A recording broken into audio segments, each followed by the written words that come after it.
Pada Selasa 8 November 2022, saat tes pramusim di sirkuit Ricardo Tormo Valencia, Marquez menguji prototipe motor yang menampilkan aerodinamika baru dan mesin yang sama dengan sedikit modifikasi.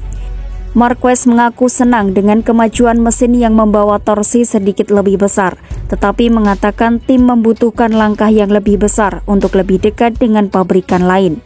Pada akhir tes pramusim MotoGP di Valencia, Marc Marquez mengatakan bahwa dia mengharapkan lebih dari paket yang dibawa Honda. Namun pembalap Honda ini mengakui bahwa pabrikan Jepang itu bekerja lebih banyak untuk Februari daripada sekarang. Pembalap Repsol Honda Marc Marquez mengklaim bahwa Honda tidak akan bisa bertarung merebut gelar juara pada tahun 2023 dengan motor yang dibawa ke tes pramusim di Valencia. Ya, tentu saja, saya berharap lebih, karena Anda selalu menginginkan lebih, ucap Marquez. Saya tidak bisa mengatakan saya kecewa, karena Honda bekerja, mereka mencoba dan mereka telah membawa motor baru, tetapi kami membutuhkan sesuatu yang lebih jika kami ingin berjuang untuk kejuaraan. Dengan apa yang kami punya di sini, kami tidak akan berjuang untuk kejuaraan. Lebih lanjut, Marquez mengatakan bahwa meskipun ia merasakan sedikit lebih banyak perbaikan di bagian depan, namun hal itu telah menyebabkan hilangnya kinerja di area lain dan membutuhkan beberapa peningkatan. Dia juga mengatakan bahwa waktu putaran motor baru itu mirip dengan RC213V yang dia gunakan dalam balapan terakhir musim 2022 di GP Valencia. Kami menuju ke arah yang benar, tapi seperti yang sudah kami duga, kami meningkatkan di satu area dan kalah di area lain. Jadi ini adalah kompromi, tapi kami selalu ada di sana dengan karakter yang sama, kurang lebih masalah yang sama. Kami meningkatkan satu hal dan kemudian selalu ada karakteristik yang sama. Jadi mereka harus memahami untuk berkembang di bulan Februari. Di sisi lain, juara dunia MotoGP 6 kali ini juga mengatakan bahwa penting untuk mendengar kesan pertama dari pembalap baru Honda, yaitu Joan Mir, yang akan membalap bersamanya di tim pabrikan, dan Alex Rins yang bergabung dengan tim LCR Honda bersama Takaki Nakagami. Tentu saja, mereka adalah bagian dari Honda dan penting bagi saya untuk mendengar kesan pertama mereka. Apabila Anda mengendarai motor, Anda akan terbiasa dengan masalah. Jika Anda adalah pembalap berbakat seperti Mir dan Rins, maka Anda mulai beradaptasi dengan masalah karena Anda memiliki bakat. Mereka akan cepat, tetapi kita akan melihat dari waktu ke waktu apakah itu motor yang mudah atau tidak. Jika itu adalah motor yang mudah, Anda keluar dan melakukan waktu yang sama dengan motor lainnya. Jika itu adalah motor yang sulit, Anda keluar dan membutuhkan waktu seharian untuk mendapatkan waktu putaran yang dapat diterima. Sementara itu, bos tim Repsol Honda Alberto Puig juga merasa tidak puas dengan hasil tes pada hari Selasa, menyatakan bahwa tidak semua hal positif yang diharapkan oleh tim. Kami memiliki konsep motor yang berbeda dan kami mengharapkan hasil yang sedikit lebih baik saat ini. Kami telah melihat beberapa hasil positif, tetapi tidak sebanyak yang kami harapkan. Jadi kami harus terus bekerja. Kami harus terus bekerja karena sejak tes terakhir di Misano, kami telah melakukan banyak pekerjaan tetapi tidak terlihat.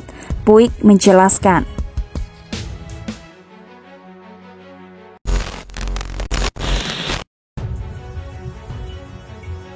Honda menjadi salah satu tim yang disorot dalam tes MotoGP Valencia. Ada dua alasan. Pertama adalah Joan Mir. Kedua adalah upaya mereka untuk bangkit. Soal Joan Mir, pembalap yang hijrah dari Suzuki X-Star itu mengakhiri hari pertama tes MotoGP Valencia di posisi ke-18. Waktu lap 1 menit 30,914 detik menjadi torehan terbaik Joan Mir sepanjang sesi yang digelar di sirkuit Ricardo Tormo, Spanyol pada Selasa 8 November 2022. Juara dunia 2 kali terlihat berhati-hati saat keluar dari garasi Honda dengan aksen kuning yang menjadi ciri khasnya. Tugas besar sudah menanti Joan Mir karena posisi sebagai pembalap tim pabrikan membuatnya terlibat dalam pengembangan motor baru bersama Marc Marquez. Adapun soal Marc Marquez, juara dunia 8 kali ini membawa ekspektasi besar untuk bisa bersaing dalam perburuan gelar juara. Musim ini beberapa kali Marquez menunjukkan taji sebagai pembalap yang pernah mendominasi kompetisi. Akan tetapi, belum ada hasil nyata yang diharapkan. Pencapaian terbaik Marquez cuma finish di posisi kedua pada MotoGP Australia. Saat tes MotoGP Valencia pun, Marquez harus menahan ekspektasinya. Kritik meluncur dari mulut Marquez setelah peningkatan dari motor baru Honda masih belum sesuai dengan harapannya. Marquez sendiri mengakhiri tes di posisi ke-13 dengan catatan waktu 1 menit 30,676 detik. Tidak ada perbedaan besar, ada sensasi yang sedikit lebih baik di bagian depan, tapi kemudian kami kehilangan sesuatu di area lain, jadi kompromi, kata Marquez. Waktu lap antara motor lama dan baru sangat mirip, jadi pada akhirnya performanya saat itu sangat mirip. Tentunya saya mengharapkan lebih karena saya selalu menginginkan lebih baik dan lebih baik lagi.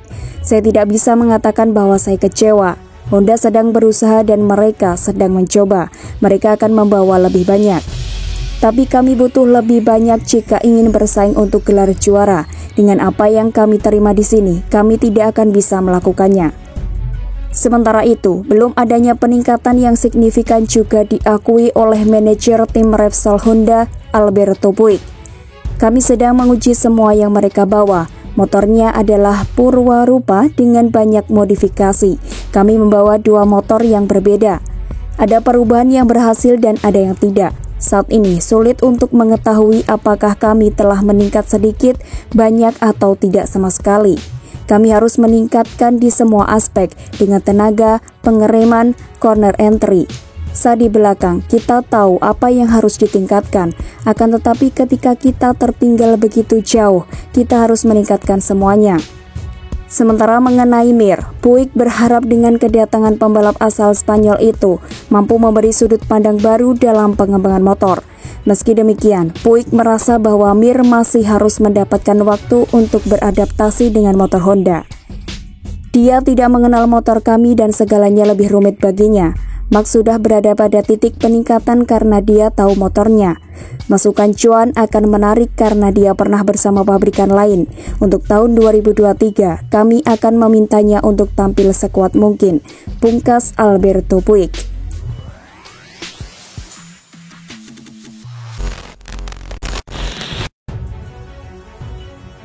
Pembalap Ducati Lenovo, Francesco Bagnaia, akhirnya sukses merengkuh gelar juara dunia MotoGP 2022. Francesco Bagnaia memastikan meraih gelar juara dunia usai finish di urutan ke-9 pada balapan MotoGP Valencia 2022 yang digelar di sirkuit Ricardo Tormo Valencia, Minggu 6 November 2022. Tambahan 7 poin sudah cukup untuk Bagnaia menyudahi puasa gelar Ducati setelah 15 tahun lamanya. Adapun pesaing satu-satunya Bagnaia untuk meraih gelar, Fabio Quartararo, hanya finish di posisi keempat. Di akhir klasemen, Bagnaia unggul 17 poin atas pesaingnya Fabio Quartararo setelah tertinggal 91 poin pada paruh musim. Lebih lanjut, Bagnaia menjadi pembalap Italia pertama yang menjadi juara MotoGP sejak Valentino Rossi pada tahun 2009. Lalu Bagnaia juga menjadi pembalap Ducati pertama yang menjadi juara dunia MotoGP sejak Casey Stoner pada tahun 2007 lalu. Selanjutnya, rekor ketiga adalah Bagnaia menjadi pembalap Italia pertama yang menjadi juara kelas utama MotoGP atau GP500 dengan motor Italia setelah Giacomo Agostini pada tahun 1972 silam.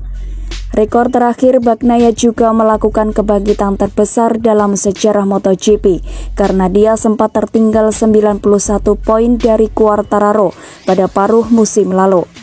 Meski sukses meraih juara dunia musim ini, Bagnaia mengaku kesulitan dalam balapan yang digelar di Valencia. Start dari baris ketiga, Bagnaia sempat mencoba menahan Quartararo agar tertinggal dari rombongan pembalap terdepan. Upaya itu cukup membuahkan hasil karena Quartararo tak bisa menembus rombongan pembalap terdepan hingga akhir lomba. Tetapi Bagnaia juga tidak berhasil mempertahankan posisinya yang disalip satu persatu oleh sejumlah pembalap, yaitu duo Red Bull KTM Brad Binder dan Miguel Oliveira Inia Bastianini dari Gresini Racing dan Luca Marini. Di akhir lomba, Bagnaia bahkan hampir terkejar oleh pembalap monster energi Yamaha Franco Morbidelli. Itu bagus, tidak apa-apa. Sejujurnya itu adalah balapan tersulit tahun ini dalam hidup saya. Saya sangat menderita. Tujuan saya adalah berada di 5 besar, tetapi saya tidak tahu mengapa. Setelah 3 atau 4 lap, saya mulai kesulitan dengan bagian depan motor, tidak mungkin untuk dikendalikan. Tetapi yang terpenting adalah memenangkan kejuaraan dunia. Ini adalah hari yang sangat menyenangkan dan saya sangat senang. Sementara itu, kado perpisahan yang manis juga berhasil dipersembahkan oleh Alex Rins untuk Suzuki setelah finish terdepan. Alex Rins tampil cemerlang dalam balapan yang berlangsung 27 lap dengan konsisten memimpin di depan sejak awal lomba. Posisi kedua ditempati oleh pembalap KTM Red Bull Brad Binder, kemudian disusul oleh Jorge Martin dari Prima Pramac Racing untuk melengkapi tangga podium.